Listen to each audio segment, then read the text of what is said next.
Good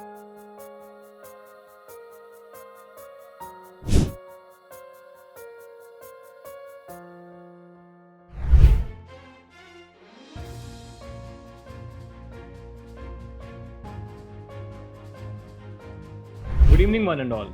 Welcome back to yet another interactive session from Excel Forum, an initiative from Accelera XPGDM. Today we have with us Mr. Karthi Madhavan, Country Head of Business Operations for Taiwan from Tata Consultancy Services. Mr. Madhavan pursued his executive leadership in business and administration from University of Michigan.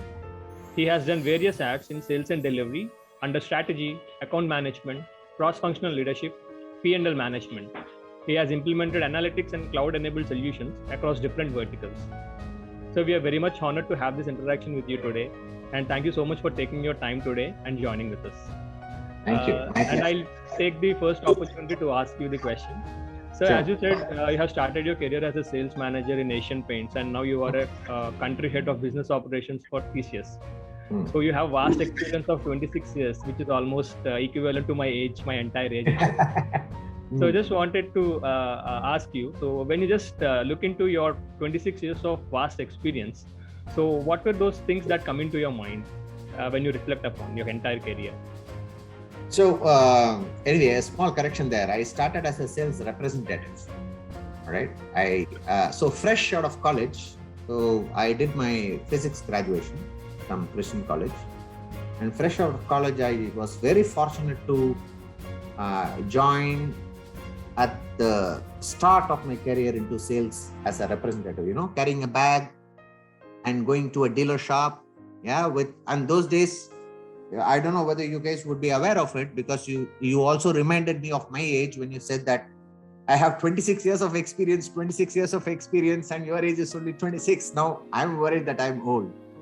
But anyway, those were the days when there was no much technology. It was all, not even a phone.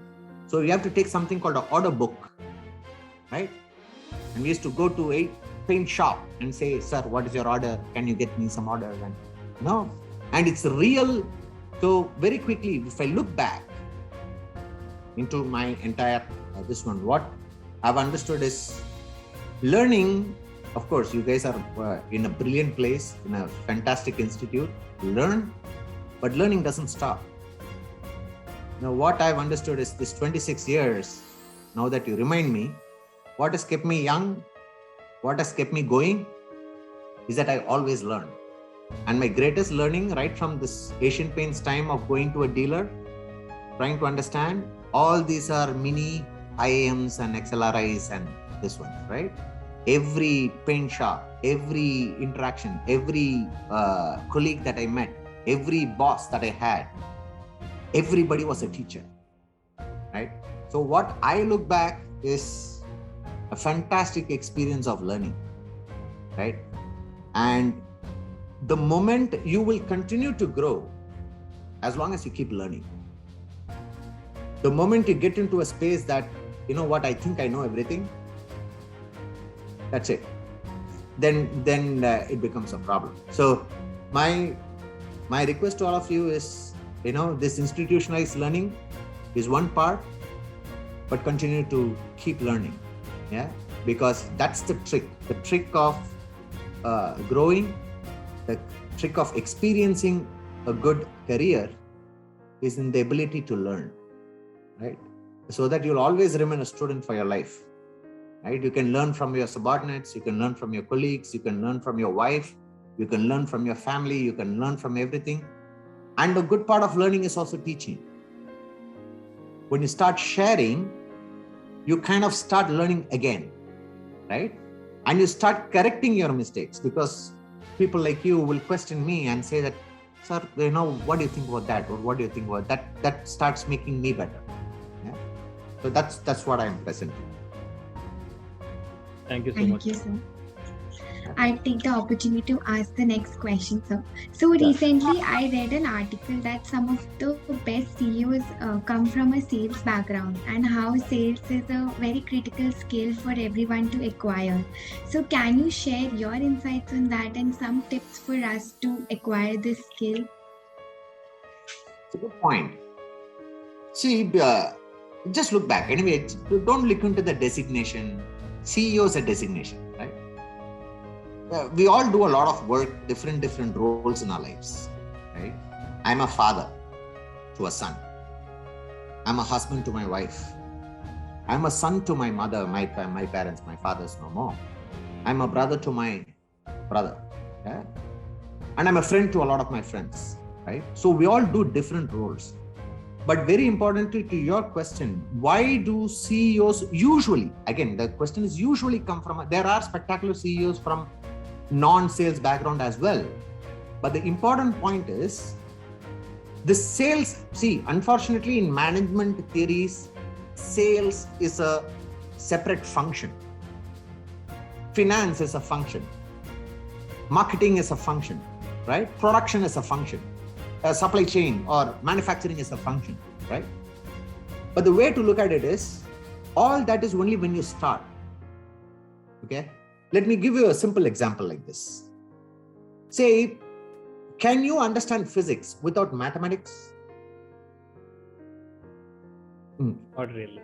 Understand mathematics or physics without understanding literature, because if you have to say electron, you have to write ELEC, so you have to know English. You get my point? So, can you go and say that a physicist, say Abdul Kalam was a master physicist, does it mean that he had in English? No. So my point is, CEOs, all CEOs, or effectively nearly everybody has to have a little bit of sales in them. Okay, because the purpose of any business, now let us come back to, that was more philosophical in nature, right? But coming back to business, the purpose of business is what?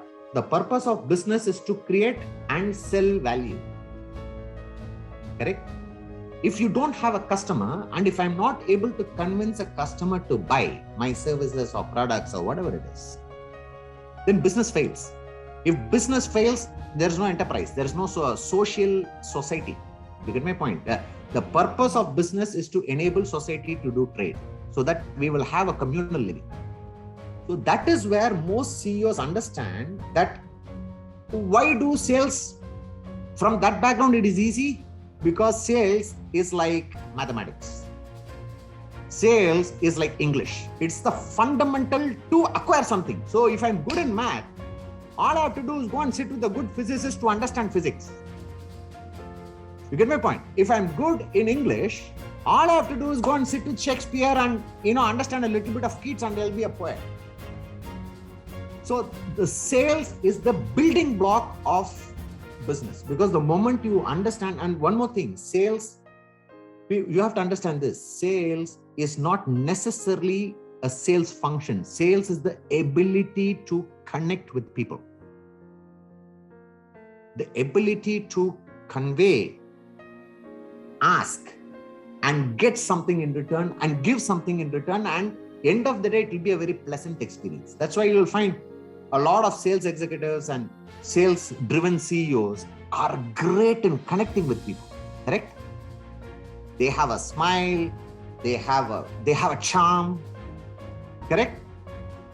So you'll find that even techie guys who become CEOs, till the time that they were CTOs, they will be frowning, or they'll be thinking. But the moment they become CEOs, they somehow acquire the sales thing. It comes to them, because it's very important. Sales is not necessarily just the business part, is the ability to communicate with your team as well, right? Very important. You should not only sell to your customer. In life, you have to sell to your friend, you have to sell to your wife, you have to sell to your girlfriend, you have to sell to. Otherwise, how am I going to convey my feelings? Correct? I want something. Hey, shall we go out on a date? You guys are all young. Correct? Sales comes from there. Your ability to, convince, give and take, compromise, talk, negotiate, and get something of value in return. So that's the primary reason why these guys are so good. And because they understand this, they can pick up anything else. See, even I'll give you an example. I started as a sales representative, correct? But the funny thing is, I picked up finance very, very quickly. I picked up manufacturing very, very quickly. Correct? I picked up supply chain. I picked up technology. I picked up, you name it. I picked up everything. The same thing goes for the other guy. Because if the other guy starts thinking that I'm a technology guy, I don't want to listen to sales. I don't want to understand sales. They get stuck. Right? So this one is, sales is the integral part of business. It's like mathematics. It's like English. The foundational part is created there. The more you're good at it, the easier it is. Because the best guy to convince to become a CEO is the board. If you can sell yourself to the board, you become the CEO. Correct. What more you want? So that's my take on it. Thank you, sir. My pleasure. Thank you, sir. So the next question I have is it's more technical oriented a little bit. So like, how exactly has service delivery changed over the years with the arrival of newer technologies and the popularity of various service delivery methodologies like Scrum, Agile, and over the recent years, basically? So every business changes, right? Change is a constant. So what has significantly changed, especially with technology, is basic technology itself changed. Correct? There was a time, I don't know, again, you guys might know, might not know, Fortran, BASIC. So those were the times when people were working on x86 and all that machines. Okay. So when technology changes, what effectively happens is your service delivery methodology has to change. Okay. Many a times, especially in the technology industry, you see, if you actually look at manufacturing or if you look at FMCG, okay. So I worked in Asian Paints for some time, so I can understand FMCG very well. Okay. FMCG is a product-oriented place where you come out with new products and try to sell. Correct? But the challenge with the technology industry is technology evolves automatically. There is a group of people, the whole world is inventing in technology. Correct? Who came out with Java? Nobody knows. It's a community of people.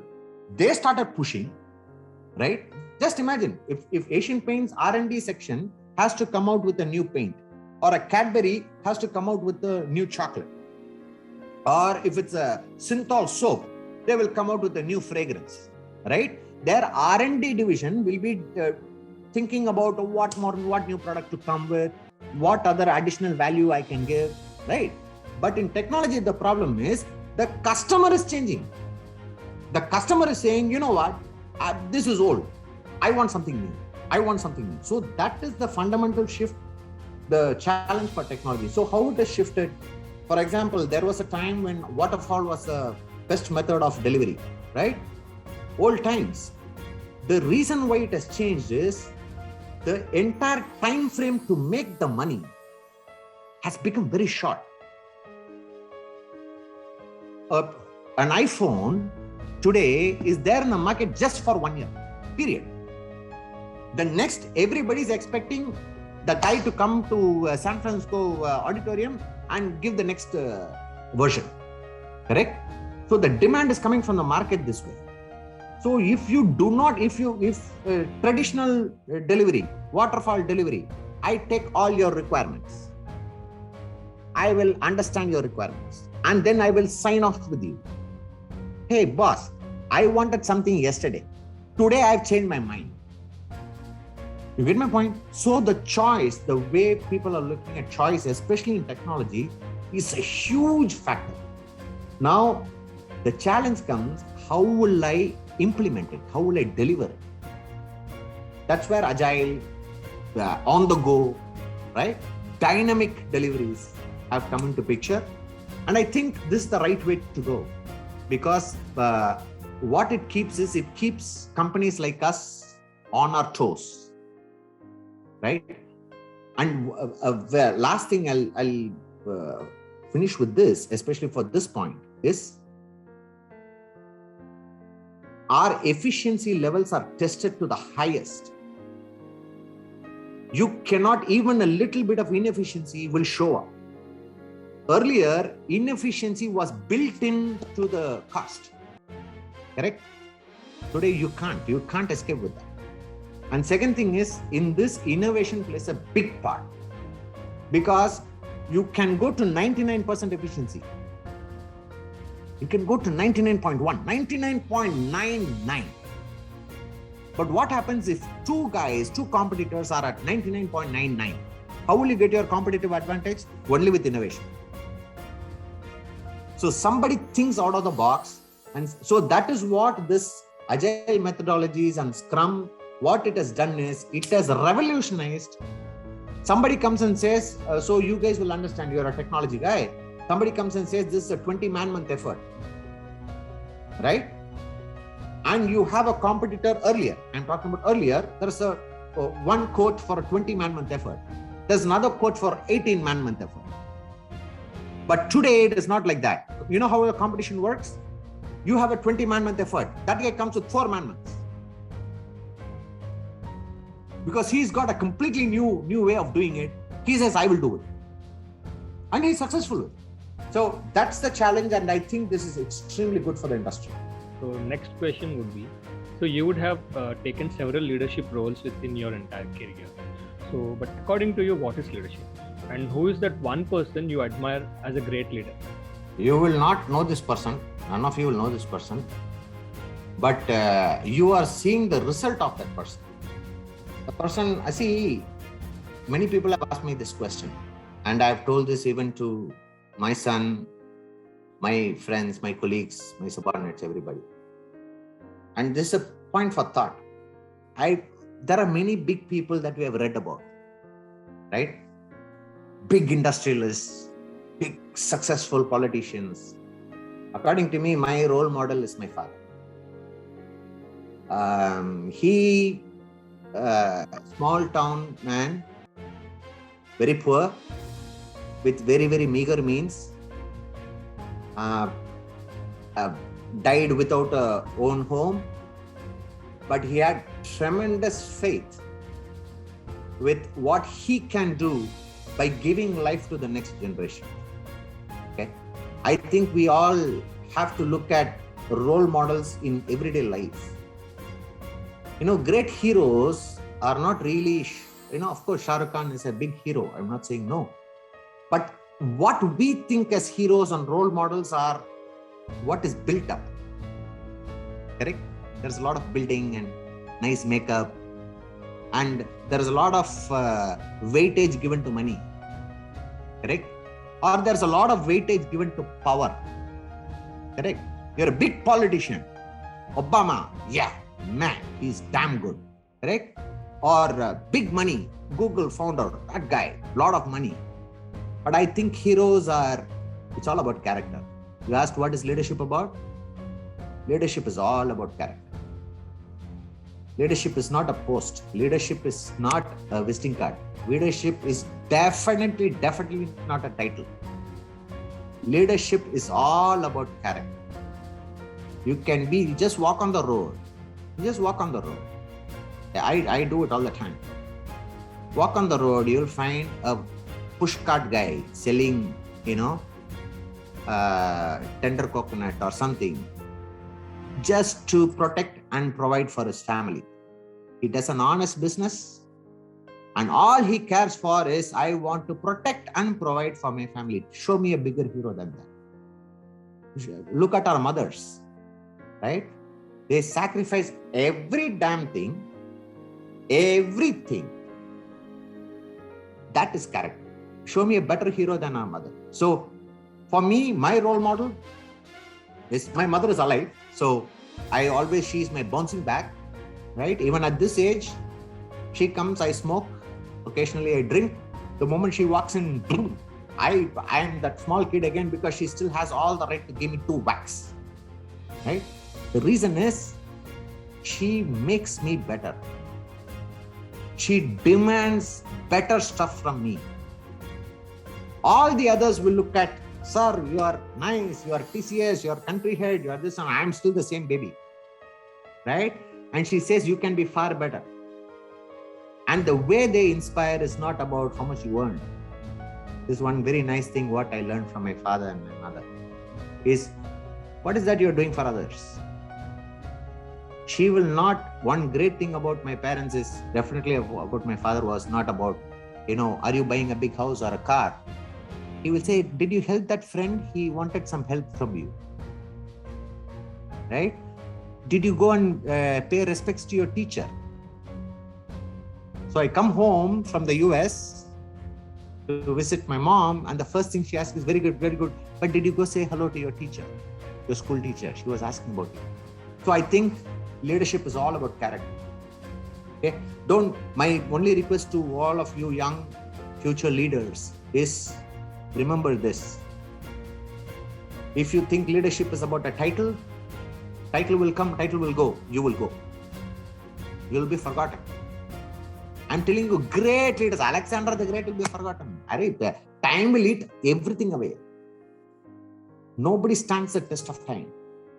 But what stands the test of time is generations. Correct? My father's gene goes to me, my gene goes to my son, my gene goes to... So it continues. Right? What comes through the gene is character, values. Correct? Your value systems that is what defines leadership. And I've seen this. I've seen people with a lot of nice visiting cards and great designations. Not too, yeah. But I've seen absolutely this one showing great character. Right? That is leadership. Don't forget that. Wonderful answer. Nice. We're privileged to hear that. My pleasure. Yeah, so I would like to take one more question. So nowadays, this IT services or the IT industry have started being driven by product-based technologies. So would you share your thoughts on that, sir? So this is a very good question. See, always the Western IT industry was always product driven. Okay. The Indian IT industry is always services driven. Okay. But whether it is you look at Microsoft, yeah, you look at Oracle, you look at SAP, all these are product companies, correct? And the nature of how Indian industry, IT industry came into being was that I can give you labor arbitrage, right? It started with that way, right? We have anyway guys with that background, all three of you come from that technology background, right? In a way, right?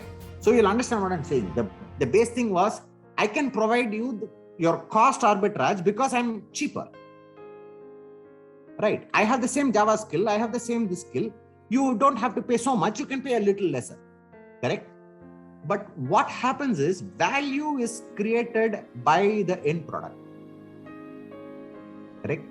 So usually you'll find, see, a classic example, why is there not a Microsoft or a Windows operating system, right, in India? Why is not there not a Oracle database in India, right? Indian owned database, or ERP like SAP.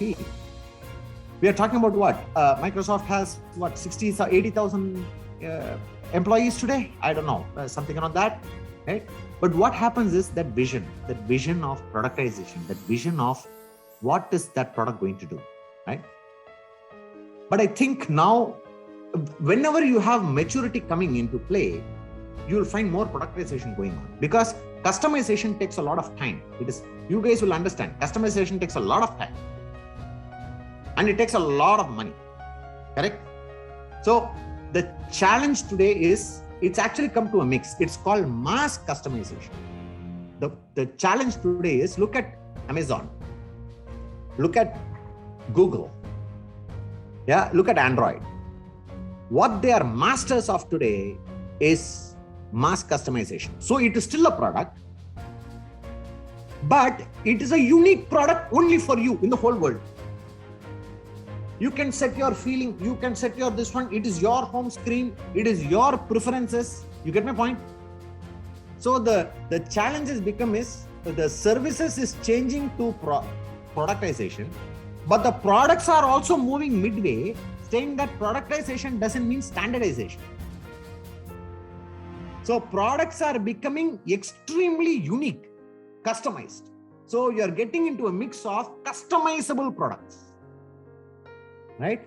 And that is where the money is, because people don't want to spend too much time and effort on customization, right? They want plug and play, give me something, I want this. So the challenge comes is, how am I going to predict the functionalities? How am I going to predict the preferences? How am I going to predict, right? The how will you tell me? iPhone 13, right, was recently launched. You saw that, right? Right. Just see the amount of productization and the vision with which these guys are going. So they are leading the change, right?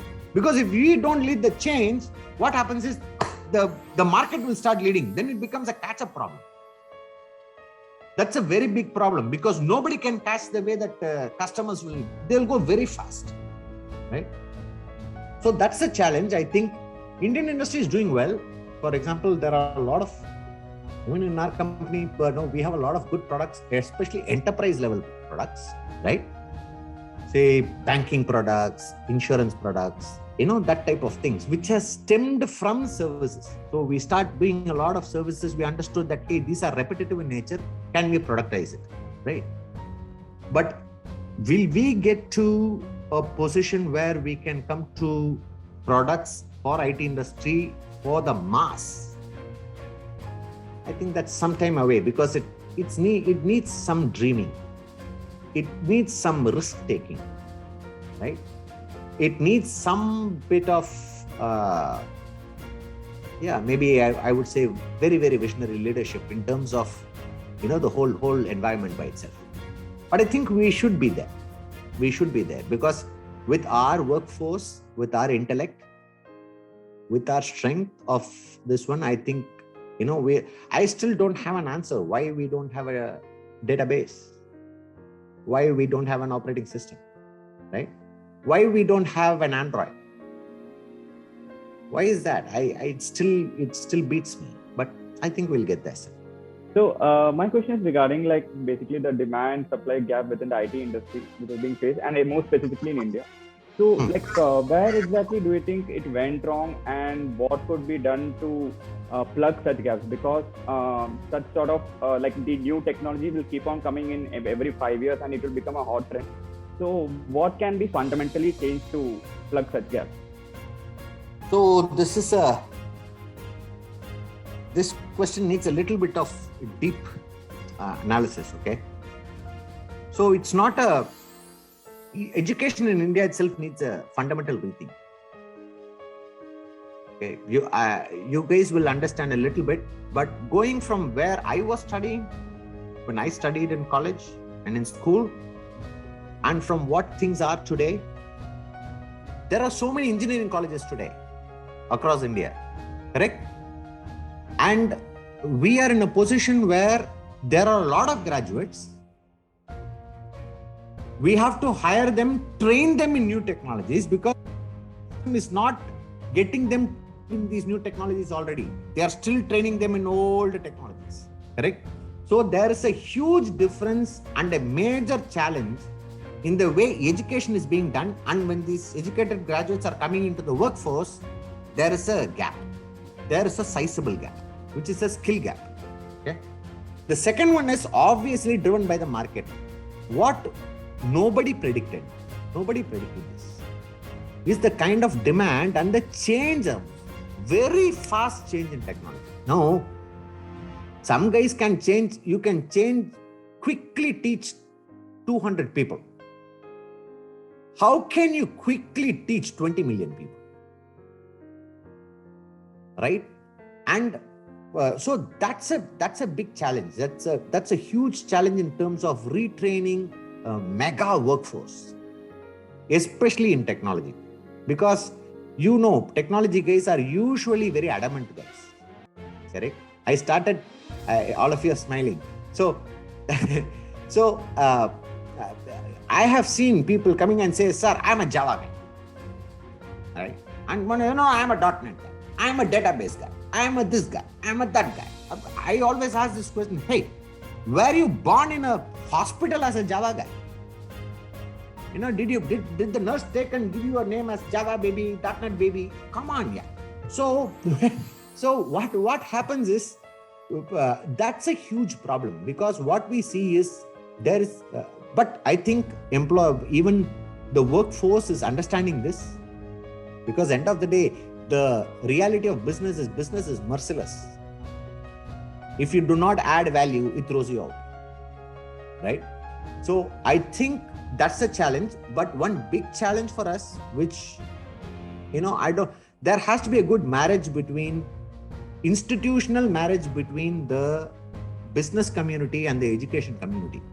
That I see is a big gap, because the academia is operating completely in silos.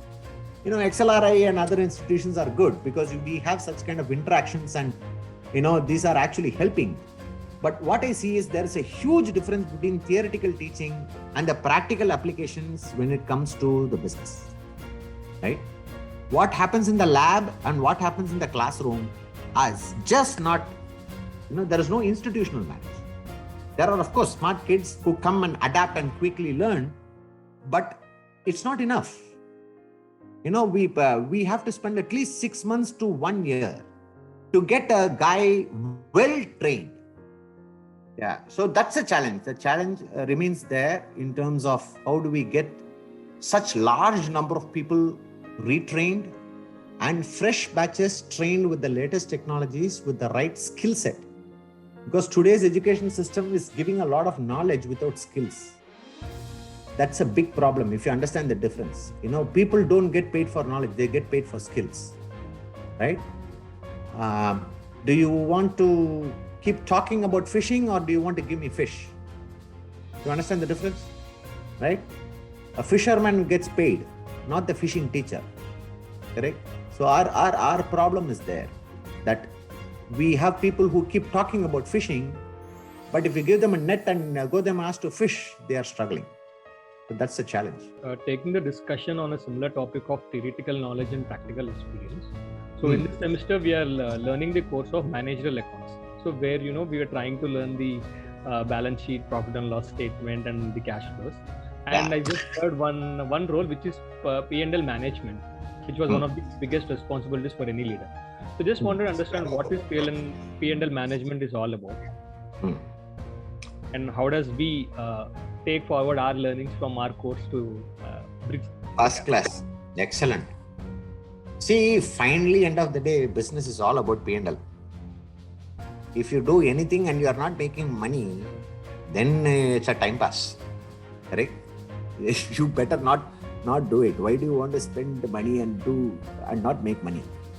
So I will tell you, it's good. You will understand return on capital employed. You will understand what is capital deployed. You will understand what is a turnover. You will understand what is profit. You will understand what is cash in hand, correct? But before you go there, all these are good. But I will always request you to look at things in a different way. With due respect to institutes, MBAs, cash flow statements, P&L management, nice theories. India is a country, do you know India has the largest number of entrepreneurs in the world? If you you have to go and look it up. India has 7 crore shops, petty shops. They sell cigarette, banana, tea, chai, correct? And they sell tender coconut, vegetable shop, flower shop, correct? You come down south, there will be a temple. In front of the temple, one old lady will have a basket of flowers, right? And she puts maybe about 500 rupees capital for the day. She will come, she will do this thing, and she will say, this is called moro, 1 feet, she will sell it for 30 rupees, for example, right? People will put in their head or they will put it to God. Like that, there are 7 crore shops, 7 to 8 crore shops in India. They never learned P&L management. So just think like that small shop guy. It is all about the most important part of P&L management is what is my return on capital employed and how much is my free cash flow. If you want to understand P&L management, there is only one nice saying that I'll leave it with you. Top line is vanity. Bottom line is sanity. Cash flow is reality. You make money, cash is there, that is what you have to talk. So when you have this clarity in mind, all the rest you can work backwards. You guys are all mathematics, you understand mathematics very well. When you can work backwards, you will get P&L very, very sharply. You will understand because every normal guys usually will come from the forward, right? They will say that, what is my cost? I will add profit to it and then I will get my price. Correct? But smart P&L management is, they will say, what should be my profit? So what is the best selling price, especially with competition in hand? So what should be my cost structure? So that will define. So you will see very smart companies. In fact, Tata's, TCS, you would have done some analysis as well, correct? You would have done some good analysis with Tata Steel, TCS, the Reliance, right? With multiple things. But again, you'll have to keep the industry in mind, right? Because each industry has its own vagrancies in terms of what the bottom lines are. But what's very important is return on capital employed. Because it's not a thing about, I might be a Reliance Industries doing, 10 lakh crore business, right? But what matters finally is how much of it is my free cash flow to pay as dividends, and whether our operation, every operation, whether it is a small branch operation or a subsidiary operation or a larger operation, or is it that flower shop lady? Remember that lady always. I always say this, they never went to any XLRI to do business management course. A petty shop guy is brilliant in this, correct? He knows how to go to his son-in-law, brother-in-law, wife's jewels. They will go pledge it to take capital, they will use it. So remember that P&L management finally boils down to that. If you're sharp, and again, it's not just your ability to mathematically finding out a number, because everybody will be very good in the theories, correct? The sharpness comes when your everyday activity keeps that in mind. That end of the day, it's all about how much cash do I finally get in hand. Yeah, excellent question. But keep this in mind, because very smart people always keep that at the back of their mind. P&L management is finally it all boils down to that, right? How sharp are you that you can see a problem and get it to the P&L statement or a balance sheet statement? If you can get there, nothing like it. Nice question, good question. My favorite topic this is. Yeah. Wonderful, sir. Yeah, my father was a small businessman. So P&L and cash flow and rotation. So people have these weird words. Have you heard this? Small businessman will use this word called rotation. I'm rotating my money, sir, he will say. Correct? What that means is, so again, we are all MBA grads, so we don't understand these words, but they are very smart cookies. What they're talking about is working capital. The working capital, they say, I'm rotating money, sir. He will say, I'm rotating my money. Right? Very, very chalu guys. So always remember this. Before the advent of MBAs and the so-called business administration, business teaching, we are a land of 7 crore shop owners who had no teaching. Nobody came and taught them. They learnt it themselves. Their father taught them. Their uncles taught them. Their customers taught them. Right? So they are brilliant teachers. I learnt my best P&L from paint shop owners. I started my career in Asian Paints, right? By the time, within 1 year, I can take lessons for XLRA professors. I was so good at that. So you get to know, you get to understand. So good question. I like that. My next question is around emotional intelligence. So, emotional intelligence is also needed to become a good leader, sir. So, what are your thoughts on that? It is absolutely what makes a good leader today is your ability to be empathetic to people, right? See, leadership is not something that you can go and say, I am a leader, I am a leader. Nobody will believe you. Others have to call you a leader, right? That is what makes a leader, right? So if others have to call you a leader, you have to appeal to them in their heart. They should love to work with you. They should love to work for you. So I remember when CMC was merged with TCS. So I come from CMC. I still remember when we had the final meeting and everybody was emotional that we are going to part. I still remember when people came and said, we would really miss working with you. I thank you for doing such and such stuff for me during that time. We have forgotten about it. I had forgotten about it. But people never forget when you're good to them. People will never forget that.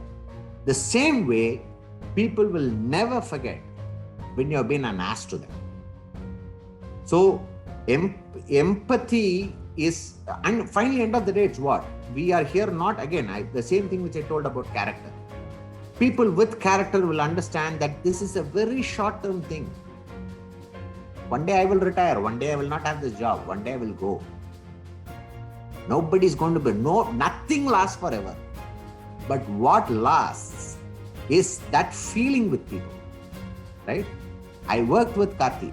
Man, brilliant guy, caring guy.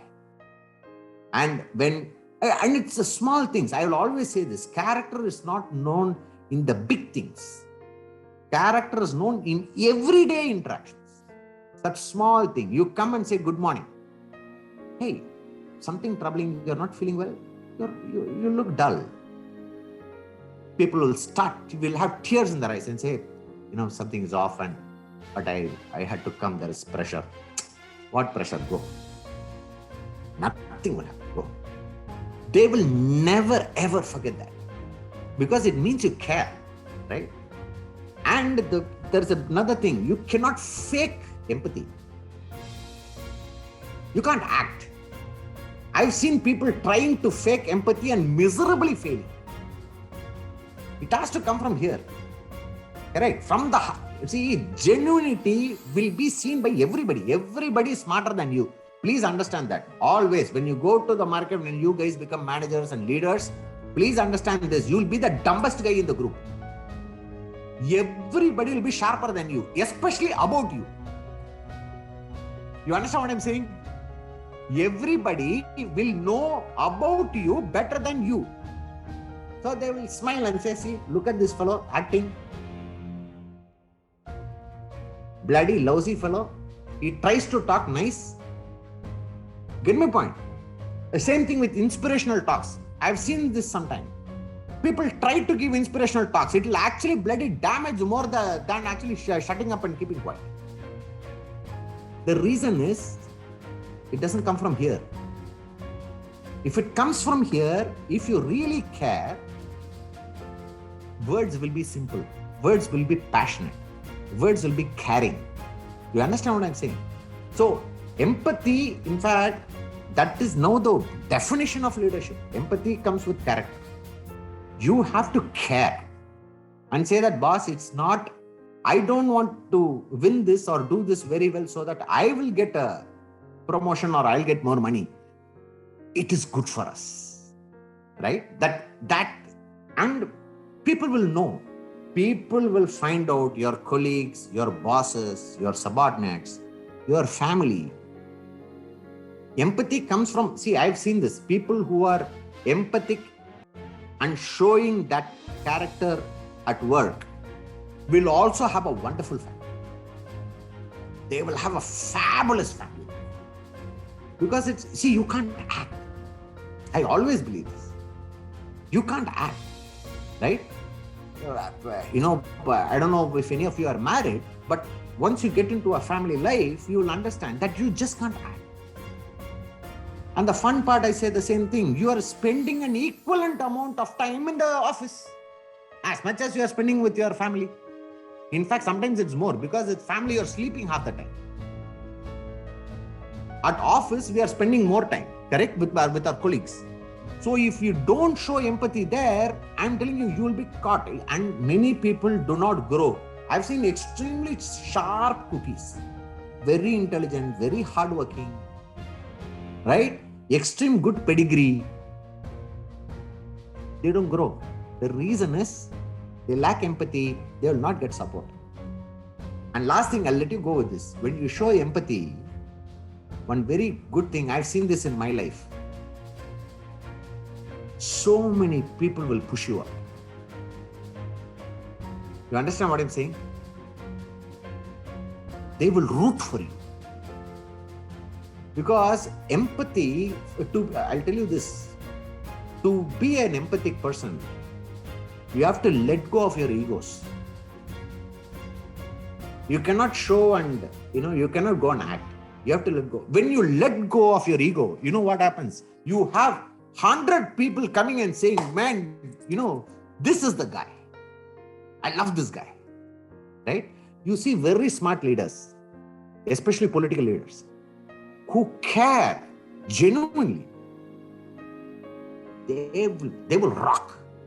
They will rock. Win or lose, they will have always the support of them. You've seen that, right? So empathy is something that, practice that. Don't fall into the trap of competition.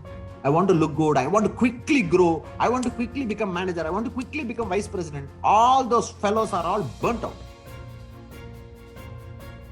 Happy guys. And one more thing, when you show empathy, you are happy. See, finally, what is success? Success is being happy. Yeah. Correct? You come home and you are happy. Your friends see you, you are happy. You talk to your wife and she is happy. People love coming and being with you. Correct? How much money? Well, I asked you, how much money will make you happy? I become vice president. I'm not happy. I want to become president. After that, what do you want? I want to become that one. After that, what do you want? There is no end. But the moment you show empathy, you understand, wow. Because there is no limit to give to that empathy, right? That happiness is like a drug, right? You can keep getting more and more happiness. It will never end.